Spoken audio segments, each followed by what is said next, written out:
Assalamualaikum warahmatullahi wabarakatuh.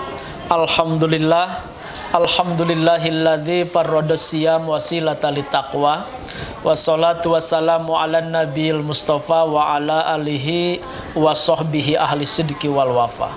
Sahabat-sahabat sekalian, dalam kesempatan ini saya akan menyampaikan tujuan disyariatkannya puasa. Sahabat-sahabat sekalian, puasa jangan hanya asal puasa. Saum bukan hanya asal saum, tapi kita harus menelisik, harus menggali tujuan dari saum itu sendiri. Kalau bahasa usul fikihnya, maqasidus syar'iyah, maksud disyariatkannya saum itu untuk apa? Maka setidaknya kita harus mafhum bahwa semua syariat ujung-ujungnya ke akhlak. Syahadat tidak sah hanya kepada Allah, tapi hablum minannasnya itu kepada Rasulullah, harus bersahadat. Asyhadu alla ilaha illallah ke atas ke Allah, tapi wa asyhadu anna Muhammadar Rasulullah, ada hablum minannas. Salat juga sama, karena kan sesudah syahadat adalah salat, rukun Islam. Salat, inna sholata tanha anil fahsya wal munkar. Sesungguhnya salat itu mencegah dari fahsya ya dan kemunkaran, dari hal-hal yang negatif dan kemunkaran.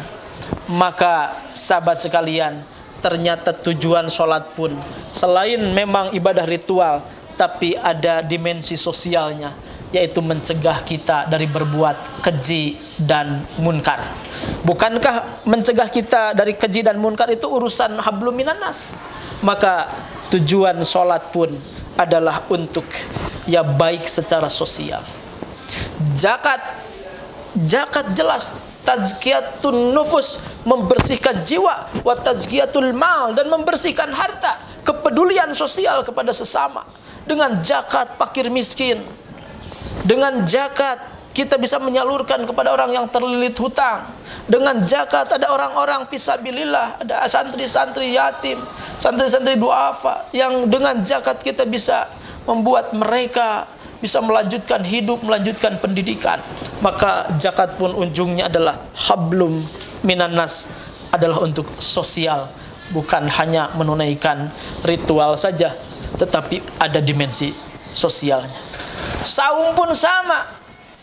Jelas di ayatnya, ya ayyuhalladzina amanu kutiba alaikumusiyam kama kutiba alal ladzina min qablikum la'allakum tattaqun. Tujuannya supaya kita menjadi orang yang takwa, orang yang soleh, orang yang peduli kepada lingkungan sekitar, orang yang peduli kepada fakir miskin, duafa, anak yatim.